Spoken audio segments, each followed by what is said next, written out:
Magandang umaga sa inyong lahat, mga kapatid ko sa pananampalataya. Ako ay lubos na nagpapasalamat sa Panginoong Diyos na muli nating nakikita ang pagsikat ng araw ngayong araw na ito, ang ika-17 ng Enero taong 2026.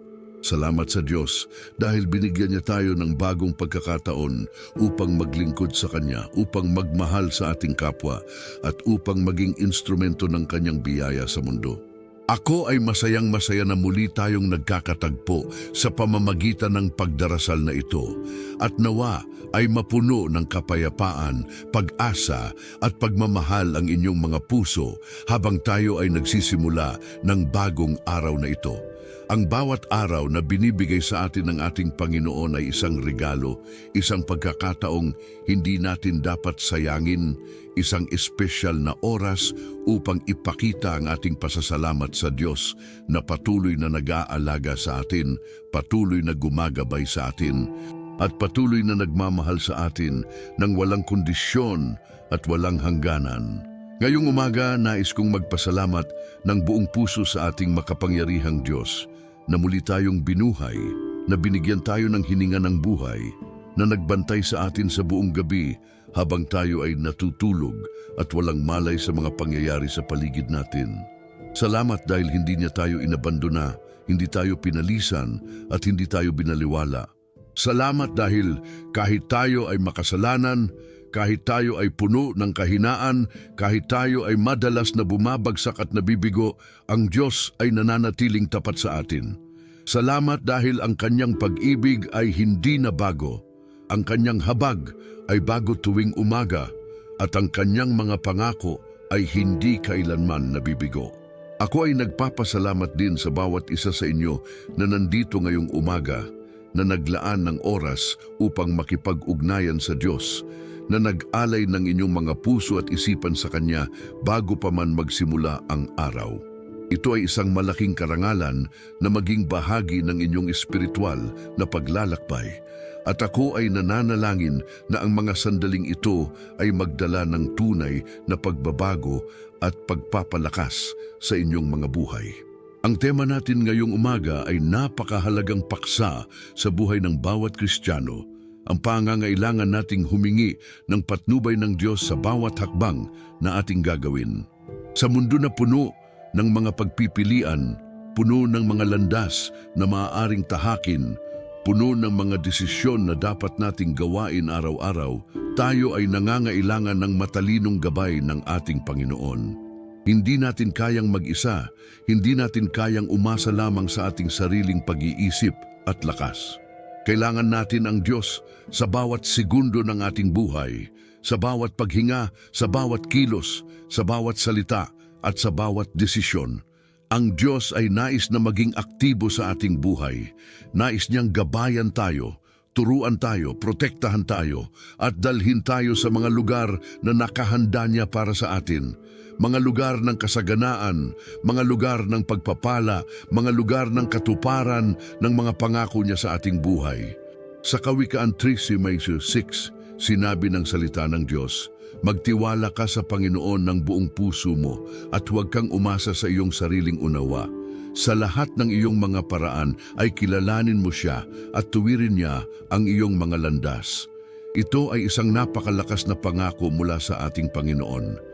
Sinasabi nito na kung tayo ay tunay na magtitiwala sa Kanya, hindi bahagya lamang, hindi kalahati lamang, kundi ng buong puso natin.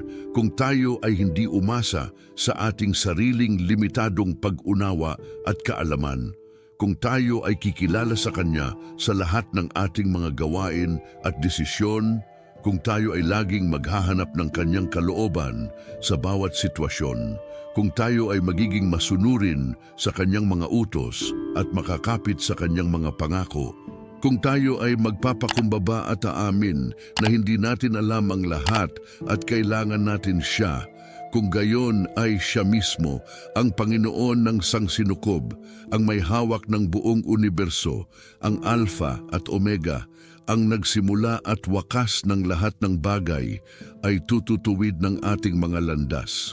Ibig sabihin, aalisin niya ang mga balakid, ililipat ang mga bundok, Bubuksan ang mga pintong walang sino man ang makakabuksan, ibibigay ang mga solusyon na hindi natin maiisip at darating sa ating buhay sa mga oras na hindi natin inasahan upang gawing tuwid ang mga baluktot na daan, upang gawing malinaw ang mga malabong kalangitan, upang gawing payapa ang mga magulong dagat ng ating buhay. Ngayon, nais kong anyayahan kayo na magpatuloy sa pakikinig ng may bukas na puso at handang espiritu.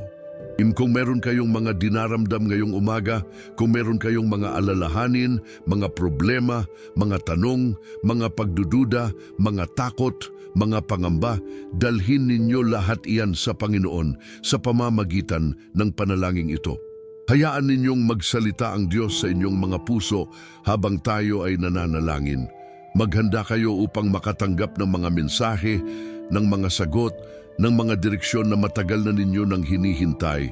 Maghanda rin kayong magbahagi ng inyong mga testimonya sa comment section kung paano kayo biniyayaan ng Diyos, kung paano niya kayo tinulungan, kung paano niya kayo ginabayan. Ang inyong mga testimonya ay magsisilbing pag-asa at inspirasyon sa iba pang mga tao na nangangailangan din ng pag-asa. Kaya nga, magtulungan tayo bilang isang pamilya sa pananampalataya. Ngayon magsimula na tayo ng ating panalangin. Humanda ang inyong mga puso, pakalmahin ang inyong mga isipan, alisin ng lahat ng distraksyon at makipag-ugnayan ng lubos sa ating napakagandang Diyos. Ama namin sa langit, Panginoong makapangyarihan, dakilang Diyos ng mga hukbo ng langit at lupa, Hari ng mga hari at Panginoon ng mga Panginoon, Ikaw na lumalang ng langit at lupa sa pamamagitan lamang ng iyong salita, Ikaw na humawak ng mga bituin sa iyong mga kamay, Ikaw na nagtakda ng hangganan ng dagat at nagsabi sa mga alon, kung hanggang saan lang ang kanilang maaabot, Ikaw na bumubuhay sa mga patay at tumatawag sa mga bagay na hindi pa umiiral na para bang umiiral na. Ikaw na ang Diyos ni Abraham, Isaac at Jacob. Ikaw na ang Diyos na kumuha kay David mula sa pastulan at ginawa siyang hari. Ikaw na ang Diyos na sumama kay Jose sa bilangguan at ginawa siyang punong tagapamahala ng Ehipto. Ikaw na ang Diyos na tumawag kay Moises sa nagliliyab na talumpunok at ginamit siya upang palayain ang iyong bayan. Ikaw na ang Diyos na nagpagaling ng mga may ketong, nagpabalik ng paningin sa mga bulag, nagpalakad sa mga pilay, nagpakain ng libu-libong tao gamit ang 5 tinapay at 2 isda. Ikaw na ang Diyos na bumangon mula sa patay at nagdulot ng walang hanggang kaligtasan sa lahat ng mananampalataya. Lumapit kami sa iyo ngayong umaga na may buong paggalang, may buong pagmamahal, may buong pasasalamat, may buong pagkilala na ikaw lamang ang aming Diyos, walang iba. Pinasasalamatan ka namin, Panginoon, para sa bagong araw na ito. Salamat dahil muli kaming nabuhay, muli kaming nakahinga, muli kaming nakakita ng liwanag ng araw. Salamat dahil ang aming mga puso ay patuloy na tumitibok, ang aming mga baga ay patuloy na humihinga, ang aming mga mata ay patuloy na nakakakita, ang aming mga tainga ay patuloy na nakakarinig, ang aming mga kamay at paa ay patuloy na gumagana. Salamat dahil hindi mo kami binaliwala, hindi mo kami tinakwil, hindi mo kami inabandona kahit maraming beses na kaming nagkasala, maraming beses na hindi kami naging tapat, maraming beses na mas pinili namin ang aming sariling kalooban kaysa sa iyo. Salamat dahil ang iyong pag-ibig ay hindi na bago. Ang iyong habag ay bago tuwing umaga tulad ng sinasabi sa panaghoy ni Jeremias 3:22-23. Salamat dahil binuksan mo ang aming mga mata ngayong umaga. Binigyan mo kami ng lakas upang bumangon mula sa aming mga kama. Binigyan mo kami ng kakayahan upang magpatuloy sa buhay na ito. Salamat dahil ang iyong presensya ay nandito kasama namin ngayong umaga. Ang iyong Espiritu Santo ay nasa loob namin, gumagabay sa amin, tinuturuan kami, kinukumbinsi kami ng katotohanan at dinadala kami sa mas malalim na relasyon sa iyo. Panginoon, alam kong nandito ka ngayong umaga. Hindi ko man nakikita ang iyong pisikal na anyo. Nararamdaman ko ang iyong presensya sa pamamagitan ng kapayapaan na dumarating sa aking puso, sa pamamagitan ng pag-asa na umaagos sa aking kaluluwa, sa pamamagitan ng pagmamahal na pumupuno sa buong aking pagkatao. Kilala kita, Panginoon, dahil naranasan na kita. Hindi ka isang konsepto lamang o teorya, ikaw ay isang totoo at buhay na Diyos na aktibong nakikibahagi sa buhay ng iyong mga anak. Maraming beses mo na akong iniligtas sa mga mapanganib na sitwasyon. Maraming beses mo na akong binigyan ng mga sagot sa aking mga panalangin. Maraming beses mo na akong ginabayan sa mga mahihirap na desisyon. Maraming beses mo na akong pinalaya mula sa mga tanikala ng kasalanan at pagkakaalipin. Kaya kilala kita at dahil kilala kita, nagtitiwala ako sa iyo ng lubos. Hindi dahil sa aking sariling lakas ng loob, kundi dahil patunay na ikaw ay isang Diyos na karapat-dapat pagkatiwalaan, isang Diyos na tumutupad ng mga pangako, isang Diyos na hindi nagbabago, isang Diyos na laging tapat. Ngayong umaga, Panginoon, nais kong pag-usapan kasama mo ang paksang napakahalagang paksa, ang iyong paggabay sa aking mga hakbang ngayong araw at sa mga susunod pang araw. Alam kong ako ay limitado, ako ay may kahinaan, ako ay madalas na nagkakamali. Ang aking pag-iisip ay hindi perpekto, ang aking pananaw ay limitado, ang aking kaalaman ay kulang. Maraming beses akong naglakad sa mga daan na akala ko ay tama, pero sa huli ay patungo pala sa kabiguan, patungo sa sakit, patungo sa mga sitwasyong nakakasama sa akin. Maraming beses akong gumawa ng mga desisyon batay sa aking sariling pag-unawa. At sa huli ay nagsisi ako dahil hindi ko hiniling ang iyong patnubay. Ngunit ngayong araw, Panginoon, nais kong magsimula ng iba. Nais kong magsimula ng araw na ito na may malalim na pag-asa at pagtitiwala na ikaw ay gagabay sa bawat hakbang ko, sa bawat salita ko, sa bawat kilos ko, sa bawat desisyon ko. Sinasabi mo sa iyong salita na hindi mo kami pababayaan, hindi mo kami iiwan. Sa Deuteronomio 31:6, sinabi mo, magpakalakas at magpakatatag. Huwag kayong matakot ni manglupaypay man dahil sa kanila, sapagkat si Jehovah mong Diyos, siya ang sumasa iyo. Hindi kaniya pababayaan ni iiwan man. Panginoon, hawak ko ang pangakong ito ngayong umaga. Alam ko, Panginoon, na ako ay isang taong may maraming pagkukulang. May mga bahagi sa aking buhay na hindi pa perpekto, may mga gawi na kailangan pang baguhin, may mga kaisipan na kailangan pang linisin, may mga salita na kailangan pang bantayan, may mga kilos na kailangan pang ayusin, may mga oras na mabilis akong mainis, mabilis akong mapuot, mabilis akong magalit sa mga bagay na hindi sumusunod sa aking kagustuhan. May mga oras na mas pinipili ko ang aking sariling interes kaysa sa kapakanan ng iba. May mga oras na nagiging makasarili ako, nagiging mapagmataas ako, nagiging mapanghusga ako sa aking kapwa. May mga oras na hindi ako nagiging mabuting ehemplo ng pagiging Kristiyano dahil pinapahintulutan kong kontrolin ng galit, ng inggit, ng sama ng loob, ng pagmamataas, ng pagnanasa ang aking mga reaksyon at desisyon. Ngunit Panginoon, ngayong umaga, humihingi ako ng tawad para sa lahat ng ito. Humihingi ako ng kapatawaran para sa bawat beses na hindi ako naging katulad ni Kristo. Para sa bawat beses na sinasaktan ko ang iyong puso sa pamamagitan ng aking mga pagkakasala. Para sa bawat beses na mas pinili ko ang kadiliman kaysa sa iyong liwanag.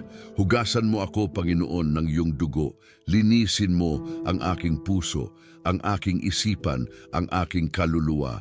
Baguhin mo ako mula sa loob, gawing bago ang aking espiritu. Bigyan mo ako ng pusong makakita, ng isipang maunawain, ng mga mata na nakakakita ng mga bagay mula sa iyong perspektibo. Sa pagdarasal natin ngayong umaga, hinihiling ko sa iyo, Panginoon, na gabayan mo ang bawat hakbang ko ngayong araw na ito. Habang ako ay lalabas ng bahay, samahan mo ako. Habang ako ay pupunta sa trabaho o magsasagawa ng mga gawain, gabayan mo ang aking mga kamay at isipan. Habang ako ay makikipag-usap sa ibang tao, Bigyan mo ako ng mga salitang dapat kong sabihin, salitang magpapalakas, salitang magpapayo, salitang magbibigay ng pag-asa, hindi salitang makakasakit o makakasira.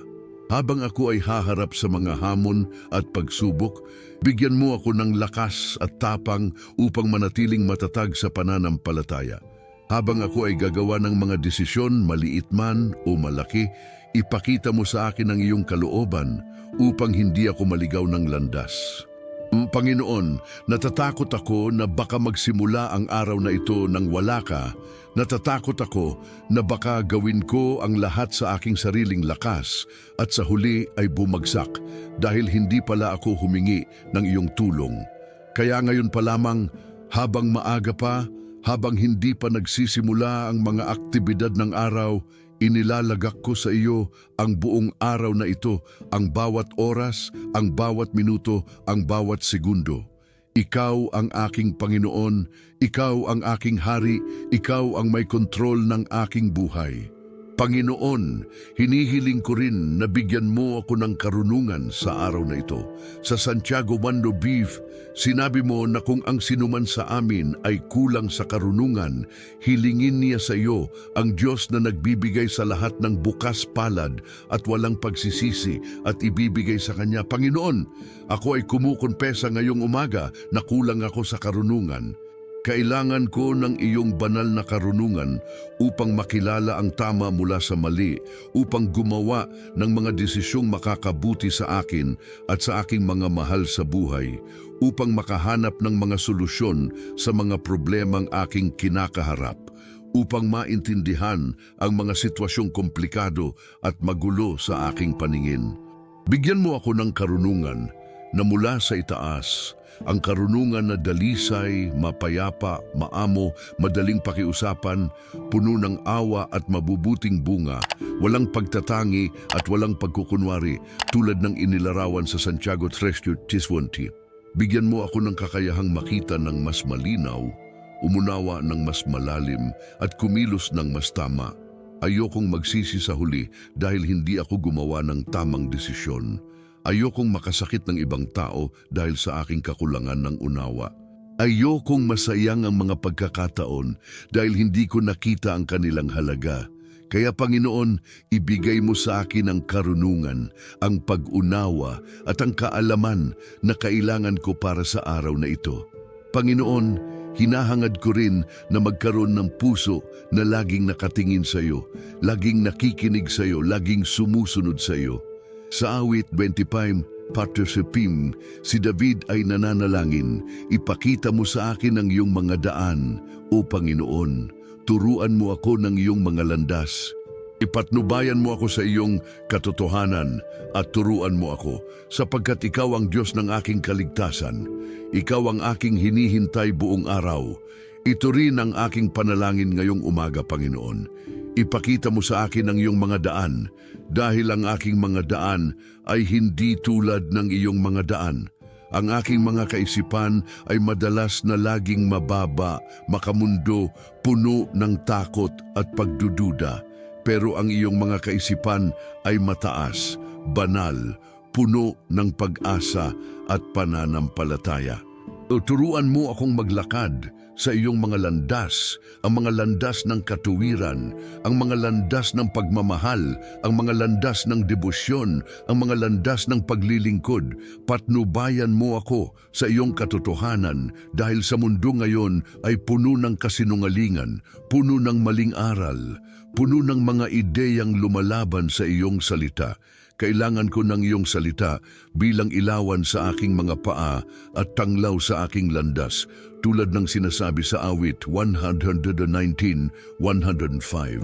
Kailangan ko ng iyong Espiritu Santo na gumagabay sa akin sa lahat ng katotohanan, tulad ng ipinangako ni Jesus sa Juan 16:13. Habang nagsisimula ang araw na ito, Panginoon, nanalangin din ako para sa lakas. Alam kong darating ang mga hamon, darating ang mga pagsubok, darating ang mga sitwasyong magsusubok sa aking pananampalataya at pasensya.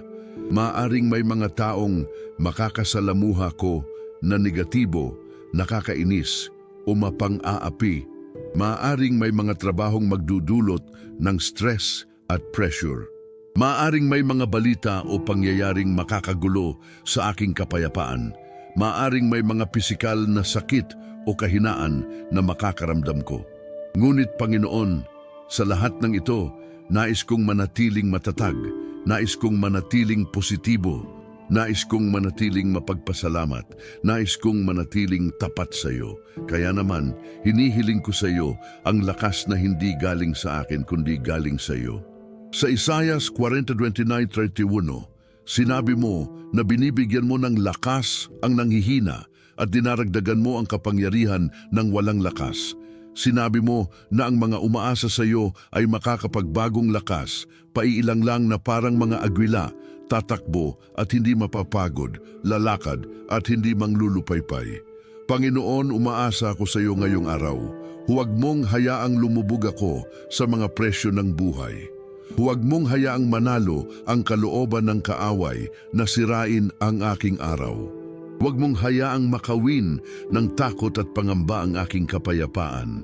Bigyan mo ako ng lakas ng loob, lakas ng puso, lakas ng espiritu upang harapin ang lahat ng dumating sa aking buhay ngayong araw na may ngiti sa aking mukha, may pag-asa sa aking puso at may papuri sa aking mga labi. Panginoon, nanalangin din ako para sa proteksyon ngayong araw. Sa awit 91, ikaw ay tinatawag na aking kanlungan at kuta, ang aking Diyos na aking pinagkakatiwalaan. Sinabi mo na tatabunan mo ako ng iyong mga pakpak at sa ilalim ng iyong mga pakpak ako makasisilungan. Sinabi mo na hindi ako matatakot sa takot sa gabi, ni sa pana na lumipad sa araw, ni sa salot na lumalakad sa kadiliman, ni sa pagkapahamak na sumisira sa katanghaliang tapat. Sinabi mo na kahit libo-libo ang mabuwal sa aking tabi at 10,000 sa aking kanan, hindi ito lalapit sa akin. Panginoon, hawak ko ang mga pangakong ito ngayong araw. Protektahan mo ako sa lahat ng kapahamakan, sa lahat ng aksidente, sa lahat ng sakit, sa lahat ng kasamaan. Protektahan mo ang aking pangangatawan, ang aking isipan, ang aking emosyon, ang aking espiritu. Protektahan mo rin ang aking pamilya, ang aking mga mahal sa buhay, ang lahat ng malapit sa aking puso. Ilagay mo ang iyong mga anghel sa palibot namin upang bantayan kami sa lahat ng aming mga daan tulad ng ipinangako sa awit 91:11. Huwag mong hayaang may masamang mangyari sa amin. Huwag mong hayaang makagawa ng pinsala ang kaaway. Huwag mong hayaang magtagumpay ang masasamang plano laban sa amin. At ngayong Panginoon, habang patuloy akong nananalangin sa iyo, nais kong ilagay sa iyong presensya hindi lamang ang aking sariling buhay, kundi ang buhay din ng lahat ng mahalaga sa akin. Una sa lahat, ang aking pamilya. Panginoon, alam mo kung sino-sino ang mga taong ito. Alam mo ang kanilang mga pangangailangan. Alam mo ang kanilang mga hinaing. Alam mo ang kanilang mga pangarap at pangamba. Ngayong umaga, inilalapit ko sa iyo ang bawat isa sa kanila na may buong pag-asa na pakikinggan mo ang aking panalangin. Para sa aking mga magulang, Panginoon, kung sila ay buhay pa, nanalangin ako para sa kanilang kalusugan, para sa kanilang kapakanan, para sa kanilang kaligtasan kung hindi pa sila nakakakilala sa iyo. Salamat sa lahat ng sakripisyo na ginawa nila para sa akin, sa lahat ng pagmamahal na ipinakita nila, sa lahat ng aral na itinuro nila. Gantimpalaan mo sila, Panginoon, ng iyong biyaya at habag.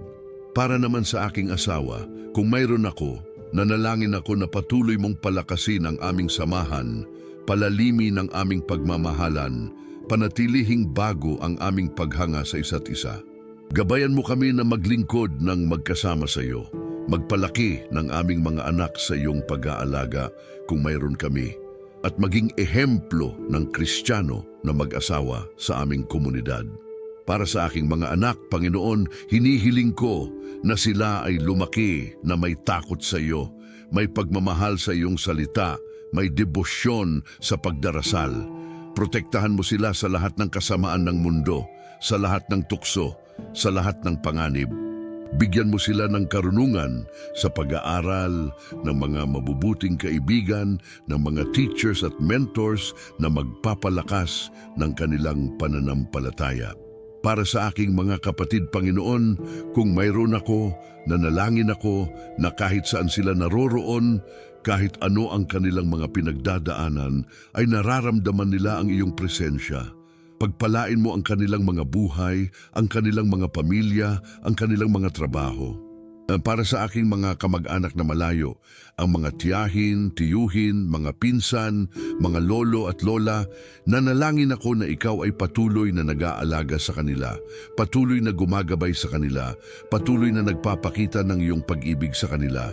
Panginoon, nanalangin din ako para sa kalusugan ng aking pamilya at ng lahat ng naririto ngayong umaga. Ikaw ay tinawag na Jehovah Rapha, ang Panginoong tagapagpagaling. Sa Exodo 15:26, sinabi mo na ikaw ang Panginoon na nagpapagaling sa amin. Sa Awit 103:3, sinasabi na ikaw ay nagpapatawad ng lahat ng aming mga kasamaan at nagpapagaling ng lahat ng aming mga sakit. Panginoon, maraming tao ngayon ang may sakit sa katawan. May mga sumasakit, may mga namomroblema sa kalusugan, may mga chronic illness, may mga naghihirap sa mga sakit na hindi nila maintindihan. Para sa bawat taong may sakit ngayong umaga, humihiling ako ng iyong kamay ng pagpapagaling. Hawakan mo sila, Panginoon, damhin mo ang kanilang kirot, alisin mo ang kanilang mga sakit. Para sa mga may cancer, mga may diabetes, mga may high blood pressure, mga may sakit sa puso, mga may sakit sa bato, mga may arthritis, mga may mga mental health issues tulad ng depression at anxiety, nanalangin ako ng iyong kumpleto at perpektong pagpapagaling. Hawakan mo sila ng espesyal, Panginoon. Bigyan mo ng tamang gamot, ng mahuhusay na doktor, ng suportang pampinansyal para sa kanilang paggamot. Pero higit sa lahat, hawakan mo sila ng iyong kamay na nagpapagaling. Ikaw ang ginawa ang aming mga katawan. Ikaw ang nakakaalam kung paano ito gumagana. Ikaw ang nakakaalam kung paano ito pagalingin. Kaya gawin mo ang iyong himala, Panginoon. Ipakita mo ang iyong kapangyarihan sa kanilang mga buhay. Panginoon, nanalangin din ako para sa kalayaan mula sa anumang pagkakaalipin. Maraming tao ngayon ang nakakulong sa iba't ibang uri ng bisyo at masamang gawi. May mga taong nakakulong sa addiction, sa alak, sa droga, sa pagsusugar, sa pornography, sa mga online games, sa mga material na bagay.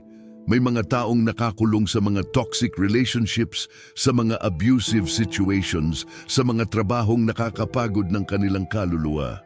May mga taong nakakulong sa mga takot, sa pangamba, sa trauma ng nakaraan, sa galit at puot na hindi nila malimutan. Panginoon, para sa bawat taong nakakaramdam ng ganitong uri ng pagkakaalipin, nanalangin ako ng kalayaan. Sa Juan 8:36, sinabi ni Jesus na kung ang anak ay magpalaya sa atin, tayo ay tunay ng malaya. Panginoon, pakawalaan mo ang mga taong ito mula sa lahat ng tanikala na pumipigil sa kanila.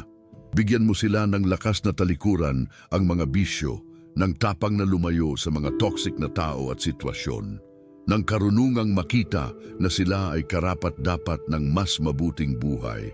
Palayain mo ang kanilang mga isipan mula sa mga nakaraang trauma, mula sa mga sakit na dinulot ng ibang tao, mula sa mga pangyayaring patuloy na bumabalik sa kanilang mga alaala. Ipakita mo sa kanila ang iyong kapangyarihan na nagpapanibago ng lahat ng bagay, na gumagawa ng bagong nilalang sa sino mang nasa kay Kristo. Patawarin mo ang kanilang mga kasalanan, linisin mo ang kanilang mga budhi, bigyan mo sila ng bagong simula, ng bagong pag-asa, ng bagong kinabukasan. Panginoon, nanalangin din ako para sa mga espesipikong sitwasyon na kinakaharap ng bawat isa sa amin ngayong araw. Para sa mga taong naghahanap ng trabaho, nanalangin ako na ikaw ay magbukas ng mga pintuan ng pagkakataon. Dalhin mo sila sa mga tamang lugar, sa mga tamang tao, sa mga tamang oras. Bigyan mo sila ng kumpiyansa sa mga interview, ng karunungan sa pagsagot ng mga tanong, ng biyaya sa paningin ng mga employer. Para sa mga taong may trabaho pero naghihirap, na stressed, na burnt out, na mistreated, nanalangin ako ng kapayapaan at proteksyon. Bigyan mo sila ng lakas na harapin ang bawat araw, ng wisdom na makipag-ugnayan sa mga mahihirap na tao, ng oportunidad na makahanap ng mas mabuting trabaho kung yan ang iyong kalooban. Para sa mga negosyante at entrepreneurs, nanalangin ako ng iyong biyaya sa kanilang mga negosyo. Palakihin mo ang kanilang kita, palawakin mo ang kanilang merkado, protektahan mo sila mula sa mga scammers at dishonest partners. Bigyan mo sila ng mga creative ideas, ng mga strategic plans, ng mga tamang koneksyon na magdadala sa kanila sa susunod na level. Para sa mga estudyante, nanalangin ako ng karunungan at pag-unawa. Bigyan mo sila ng matatalinong utak, ng mabibilis na memorya, ng malinaw na pag-iisip. Para sa mga teachers at educators, nanalangin ako ng pasensya at dedikasyon. Bigyan mo sila ng love para sa kanilang mga estudyante, ng creative teaching methods, ng kapangyarihang mag-inspire at mag-empower. Para sa mga may mga legal na problema, mga kaso sa korte, mga issue sa gobyerno, nanalangin ako ng hustisya at katwiran. Ikaw ang Diyos ng hustisya at sa iyo ay walang kinikilingan. Ipagtanggol mo ang mga inosente, bigyan mo ng tamang desisyon ang mga hukom, ibagsak mo ang mga plano ng mga taong gumagamit ng kasinungalingan at pandaraya. Para sa ating bansa, Panginoon, sa Pilipinas at sa buong mundo, nanalangin ako ng iyong pagmamahal at awa. Para sa ating mga pinuno, sa presidente, sa mga senador at kongresista, sa mga gobernador at mayor, sa lahat ng nasa posisyon ng autoridad, nanalangin ako na bigyan mo sila ng karunungang mamuno ng tama. Tulad ng sinasabi sa 1 Timoteo 2:1-2, panalangin na natin ang lahat ng tao, ang mga hari at lahat ng nasa autoridad upang tayo ay mamuhay ng tahimik at payapang buhay. Panginoon, gabayan mo ang kanilang mga desisyon, linisin mo ang kanilang mga intensyon, tanggalin mo ang katitigas ng puso at kasakiman kung mayroon. Itayo mo ang mga lider na may takot sa iyo, na may malasakit sa mahihirap, na may integridad at katapatan. Para sa mga sundalo at pulis, nanalangin ako ng proteksyon at tapang. Para sa mga healthcare workers, nanalangin ako ng lakas at kalusugan. Para sa mga frontliners sa lahat ng larangan, nanalangin ako ng iyong biyaya at pagpapala. Para sa iyong iglesia, Panginoon, sa buong mundo, nanalangin ako ng paggising at reforma. Gisingin mo ang mga Kristiyanong nakatulog na, paalalahanan mo ang mga Kristiyanong nalimot na sa iyo, buhaying muli ang mga Kristiyanong nawalan ng unang pag-ibig. Palakasin mo ang mga pastor at church leaders, protektahan mo sila sa temptation at spiritual attack, bigyan mo sila ng fresh vision at passion para sa ministeryo. Pagpalain mo ang bawat lokal na church, ang bawat cell group, ang bawat ministry. Bigyan mo ng iyong Espiritu Santo ang bawat mananampalataya upang maging effective witnesses ni Kristo sa kanilang mga lugar.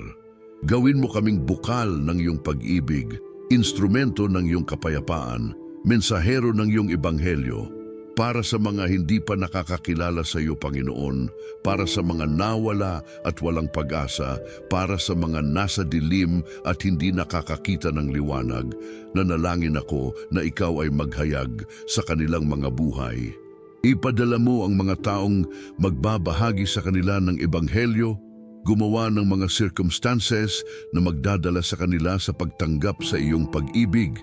Hawakan mo ang kanilang mga puso at buksan mo ang kanilang mga isipan upang matanggap ang katotohanan. Para sa mga dating Kristiyano na tumalikod na sa pananampalataya, nanalangin ako ng pagbabalik. Alalahanin mo sila, Panginoon, hanapin mo sila tulad ng mabuting pastol na humahanap sa nawaling tupa, dalhin mo sila pabalik sa iyong kandungan. Para sa komunidad ng channel na ito, sa bawat taong nanonood, nakikinig o nagbabasa ng mga panalangin ito, nanalangin ako ng espesyal na biyaya. Panginoon, alam mong walang pagkakataon na napadpad sila dito. Ikaw ang nag-udyok sa kanilang puso na maghanap ng espiritual na pagkain. Ikaw ang nagtulak sa kanila na maglaan ng oras para sa panalangin. Kaya ngayon, gantimpalaan mo ang kanilang pagsisikap. Sagutin mo ang kanilang mga panalangin, tugunan mo ang kanilang mga pangangailangan, bigyan mo sila ng mga personal na revelations at encounters sa iyo. Hayaan mong ang bawat araw na nagsisimula silang makiisa sa mga panalangin ito ay maging mas malapit sila sa iyo, mas malakas ang kanilang pananampalataya, mas masagana ang kanilang buhay. Gawing channel of blessing ang bawat isa sa kanila, sa kanilang mga tahanan, sa kanilang mga trabaho, sa kanilang mga komunidad. Panginoon, ngayong umuusad na tayo sa mas praktikal na aspeto ng buhay, nais kong magsalita tungkol sa pangangailangan namin sa iyong probisyon. Ikaw ay tinawag na Jehovah Jireh, ang Panginoong tagapagbigay.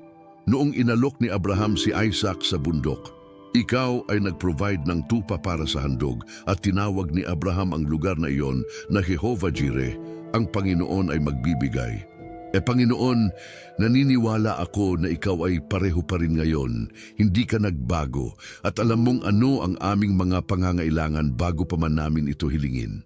Sa Mateo 6:25-34, tinuruan mo kami na huwag mag-alala tungkol sa aming buhay. Kung ano ang aming kakainin o iinumin, o tungkol sa aming katawan, kung ano ang aming isusuot.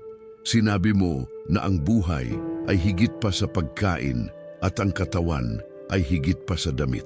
Tinuturo mo sa amin na tingnan ng mga ibon sa langit na hindi nagsasaka o nag-aani o nag-iimbak sa mga kamalig, pero ikaw, ang aming Ama sa langit, ay nagpapakain sa kanila. At hindi ba kami ay mas mahalaga pa kaysa sa mga ibon? Sinabi mo na kahit si Solomon sa lahat ng kanyang kaluwalhatian ay hindi nakadamit na tulad ng isa sa mga bulaklak sa bukid. Kaya kung ang damo ng bukid na ngayon ay nariyan at bukas ay itatapon sa hurno, ay gayon na iningatan mo, gaano pa kaya kami? Panginoon, hawak ko ang mga salitang ito ngayong araw. Hinihiling ko sa iyo, Panginoon, na i-provide mo ang lahat ng aming mga pangangailangan, pisikal, emosyonal, espiritual, pinansyal. Para sa mga taong walang sapat na pagkain sa hapag, nanalangin ako na ikaw ay magbigay. Magpadala ka ng mga taong tutulong, magbukas ka ng mga pintuan ng oportunidad, magbigay ka ng mga unexpected blessings. Para sa mga taong walang matirhan, mga homeless, mga nasa evacuation centers, nanalangin ako ng permanenteng solusyon. Para sa mga taong may utang at pinansyal na problema, nanalangin ako ng iyong wisdom at provision. Turuan mo silang magtipid, magplano, mag-budget ng tama. Bigyan mo sila ng additional sources of income, ng business ideas, ng investment opportunities na ligtas at profitable. Tanggalin mo ang kultura ng utang na walang kontrol. Palitan mo ito ng kultura ng financial wisdom at generosity. Para sa mga taong nag-e-experience ng financial hardship dahil sa job loss, business failure, medical bills, o iba pang mga emergency, nanalangin ako na ikaw ay maging kanilang provider sa panahon ng kagipitan. Tulad ng ginawa mo kay Elijah nang ikaw ay nag-utos sa mga uwak na dalhan siya ng pagkain, at nang ikaw ay gumawa ng milagro sa banal na babaeng biyuda ng Zarephath na ang kanyang kaunting harina at langis ay hindi nauubos, gawin mo rin ang iyong milagro sa buhay ng iyong mga anak ngayong araw. Para sa mga taong may trabaho pero hindi sapat ang sahod, nanalangin ako ng increase, ng promotion, ng better opportunities. Yung Panginoon, ikaw ang nagbibigay ng kapangyarihang kumita ng kayamanan tulad ng sinasabi sa Deuteronomio 8:18. Kaya biyayaan mo ang gawa ng kanilang mga kamay, ang kanilang negosyo, ang kanilang investments. Para sa mga Kristiyanong negosyante, Nanalangin ako na gamitin mo ang kanilang negosyo hindi lamang para sa kanilang sariling kapakanan, kundi para sa pagpapalaganap din ng iyong kaharian. Bigyan mo sila ng puso para sa giving, para sa tithing, para sa suporta sa mga ministries at charities. Gawing channel ng blessings ang kanilang businesses upang maraming tao ang matulungan, maraming pamilya ang mapakain, maraming kabataan ang makapag-aral. Panginoon, turuan mo rin kaming lahat ng tamang attitude tungkol sa pera at kayamanan. Huwag mong hayaang maging idol namin ito. Huwag mong hayaang kontrolin ng pagkasakim at kasakiman ang aming mga puso. Tulad ng sinabi ni Jesus sa Mateo, 6:24, walang sino man ang maaaring maglingkod sa dalawang Panginoon dahil o kapopuotan niya ang isa at iibigin ang isa pa, o kikilingin niya ang isa at wawalang bahala sa isa pa. Hindi natin maaaring maglingkod sa Diyos at sa kayamanan. Kaya Panginoon, tulungan mo kaming maglingkod sa iyo lamang, gawing instrumento lamang ang pera para sa iyong layunin, hindi ang aming layunin. Bigyan mo kami ng generous hearts, ng willingness na magbahagi, ng joy sa pagbibigay. Ipaalala mo sa amin na ang pagbibigay ay mas masaya kaysa sa pagtanggap, at na ang taong nakakaalam kung paano magbigay ay ang taong tunay na mayaman sa paningin ng Diyos. At ngayong Panginoon, habang papunta na tayo sa huling bahagi ng ating panalangin, nais kong gumawa ng mga prophetic declarations para sa araw na ito at sa buong taon 2026. Sa pangalan ni Jesus, idinedeklara ko na ang araw na ito ay pag-aari ng Panginoon. Ang araw na ito ay ginawa ng Panginoon, at tayo ay magsasaya at magagalak dito tulad ng sinasabi sa awit 118:24. Idinedeklara ko na ang araw na ito ay dala ang bagong mga biyaya, bagong mga pagkakataon, bagong mga pag-asa. Idinedeklara ko na sa araw na ito ang lahat ng magtrabaho ay magtatrabahong may biyaya ng Diyos. Ang lahat ng mag-aaral ay mag-aaral na may karunungan ng Diyos. Ang lahat ng magnenegosyo ay magnenegosyong may pagpapala ng Diyos. Idinedeklara ko na sa araw na ito, walang masamang mangyayari sa akin at sa aking pamilya. Ang mga anghel ng Panginoon ay nakapaligid sa amin. Ang dugo ni Jesus ay tumatakip sa amin. Ang pangalan ng Panginoon ay aming mataas na tore ng kaligtasan. Idinedeklara ko na ang lahat ng plano ng kaaway laban sa amin ay bumabagsak. Ang lahat ng curse at negative words laban sa amin ay walang kapangyarihan. Ang lahat ng witchcraft at occult activities laban sa amin ay nawawalan ng bisa. Sa pangalan ni Jesus, binibigo ko ang lahat ng satanic agenda para sa aming mga buhay. Sa pangalan ni Jesus, idinedeklara kong libre kami, protektado kami, covered kami ng dugo ng kordero. Idinedeklara ko batay sa Deuteronomio 28:13 na ako ay ulo at hindi buntot. Ako ay nasa itaas at hindi sa ilalim. Idinedeklara ko batay sa Roma 8:37 na ako ay higit na nagtagumpay sa pamamagitan ni Kristong umibig sa akin.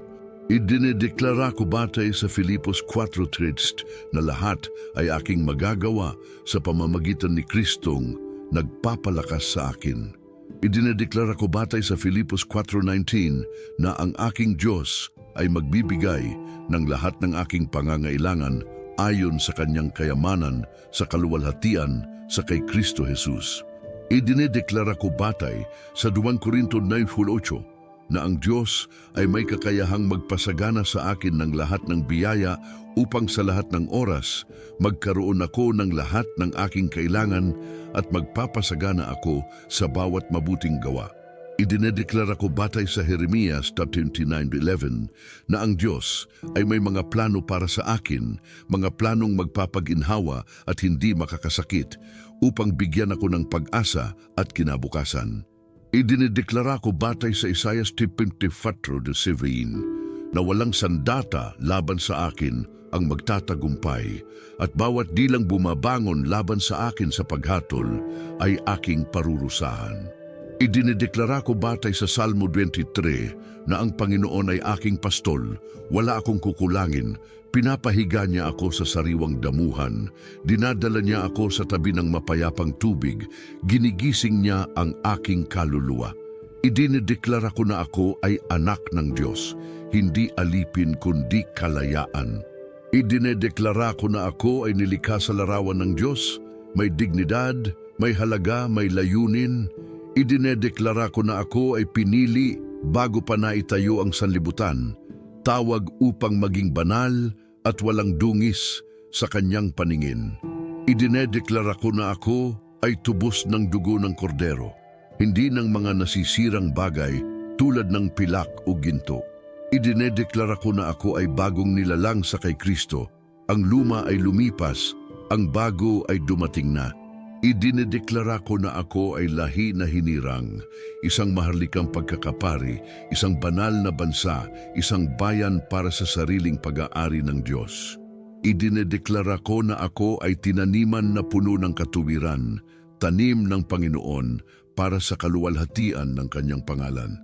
Idinedeklara ko na ako ay asin ng lupa at ilaw ng mundo, lungsod na nasa ibabaw ng burol na hindi maaaring maitago. Idinedeklara ko ang tagumpay sa lahat ng aking ginagawa ngayong araw. Idinedeklara ko ang wisdom sa lahat ng aking desisyon. Idinedeklara ko ang pabor sa mata ng tao. Idinedeklara ko ang proteksyon sa lahat ng panganib. Idinedeklara ko ang kalusugan sa aking katawan. Idinedeklara ko ang kapayapaan sa aking isip. Idinedeklara ko ang kasiyahan sa aking puso. Idinedeklara ko ang prosperity sa aking pinansyal na buhay. Idinedeklara kong ang lahat ng aking ginagawa ay nagtatagumpay dahil ako ay tulad ng punong nakatanim sa tabi ng mga batis ng tubig na nagbubunga sa kanyang kapanahunan at ang dahon ay hindi nalalanta tulad ng sinasabi sa awit 103. Panginoon, habang nagtatapos na ang aking panalangin, nais kong magpasalamat muli sa iyo para sa lahat ng bagay.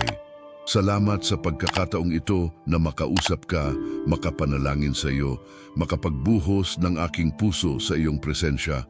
Salamat dahil alam kong pinakikinggan mo ang bawat salita, naiintindihan mo ang bawat daing, nararamdaman mo ang bawat emosyon.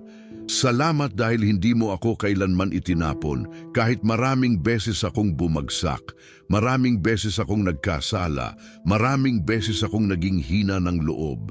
Salamat dahil palagi mong bukas ang iyong mga bisig upang tanggapin ako, laging handa ang iyong tainga upang makinig, laging puno ng pagmamahal ang iyong puso para sa akin. Ngayong umaga, inilalagay ko sa iyong mga kamay ang buong araw na ito. Ang bawat oras na darating, ang bawat minuto na lilipas, ang bawat segundo na aking mabubuhay, lahat ay para sa iyo, lahat ay alang-alang sa iyo, lahat ay para sa iyong kaluwalhatian. Konsagrahin ko ang aking umaga, ang aking tanghali, ang aking hapon, ang aking gabi sa iyo.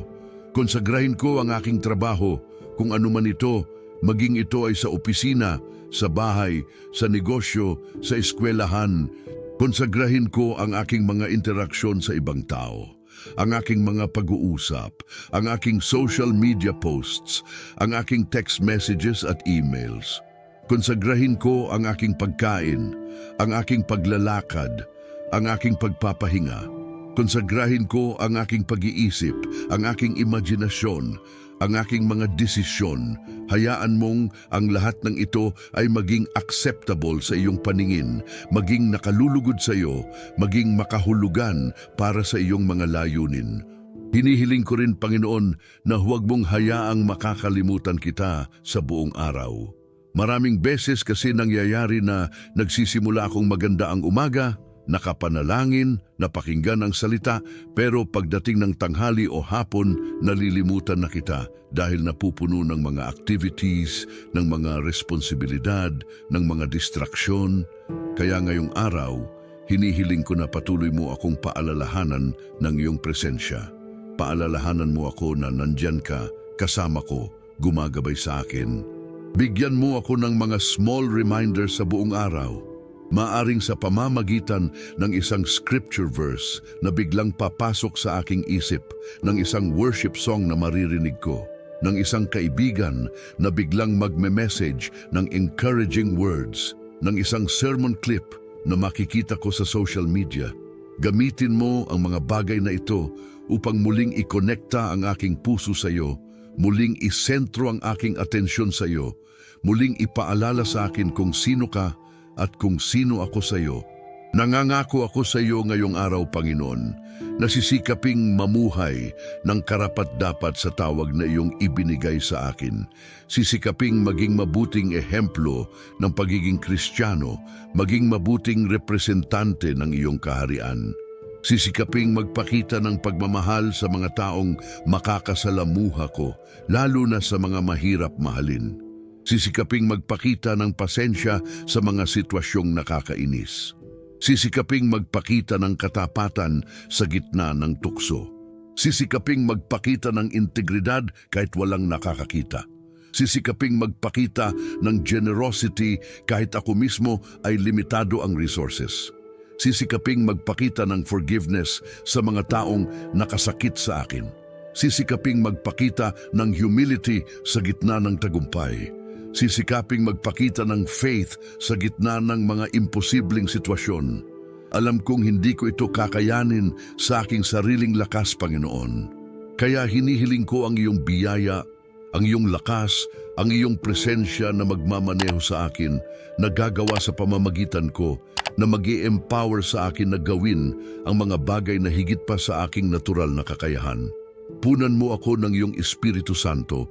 Kontrolin mo ang aking mga salita, galawin mo ang aking mga paa, gamitin mo ang aking mga kamay para sa iyong layunin. Gawing vessel ako ng iyong pagmamahal, instrumento ako ng iyong kapayapaan, channel ako ng iyong biyaya. O sa wakas, Panginoon, binebendisyonan kita. Oo, alam kong ikaw ang nagbebendisyon sa amin, pero sinasabi sa awit 103:1, bendisyonan mo ang Panginoon, o aking kaluluwa, at lahat na nasa loob ko, bendisyonan ninyo ang kanyang banal na pangalan. Kaya ngayong umaga, binibendisyonan kita, ipinupuri ko ang iyong pangalan. Dinadalangin ko na ang iyong kaharian ay dumating, ang iyong kalooban ay gawin sa lupa tulad ng ginagawa sa langit. Dinadalangin ko na maraming tao pa ang makakilala sa iyo ngayong araw. Maraming buhay pa ang mabago, maraming puso pa ang mag-surrender sa iyo. Dinadalangin ko na ang iyong iglesia ay lumakas, ang iyong pangalan ay lumawak, ang iyong kaluwalhatian ay makita ng lahat. Ikaw lamang, Panginoon, ang karapat-dapat ng lahat ng papuri, ng lahat ng parangal, ng lahat ng kaluwalhatian. Sa pangalan ni Jesus, aking tagapagligtas, aking Panginoon, aking pinakamatalik na kaibigan, aking lahat sa lahat, ipinahahayag ko ang panalangin ito. Amen at amen. Mga kapatid, salamat sa inyong pakikinig sa panalangin ito ngayong umaga. Nawa ay nakaramdam kayo ng presensya ng Diyos habang tayo ay nananalangin. Nawa ay napuno ang inyong mga puso ng pag-asa at lakas para sa araw na ito. Hinihikayat ko kayong mag-iwan ng inyong mga komento sa ibaba. Sabihin sa amin kung paano kayo biniyayaan ng Diyos, kung ano ang inyong mga prayer requests, kung paano nakatulong sa inyo ang panalangin ito. Ang inyong mga testimonya ay napakahalaga at nakaka-encourage sa iba. Kung hindi pa kayo nakasubscribe sa channel, mag-subscribe na kayo at i-click ang notification bell upang hindi kayo makaligtaan ng aming mga daily prayers at devotionals. Ibahagi rin ninyo ang video na ito sa inyong mga kaibigan at pamilya na nangangailangan din ng panalangin at encouragement. Nawa ay pagpalain kayo ng Panginoon ngayong araw at magpakailanman. Hanggang sa muli nating pagkikita bukas para sa isa na namang powerful na panalangin. Ang Diyos ay sumaiyo, ang Diyos ay gabayan ka, ang Diyos ay protektahan ka, at ang Diyos ay magdala sa iyo ng walang hanggang kaligayahan at kasaganaan. Sa pangalan ni Jesus. Amen.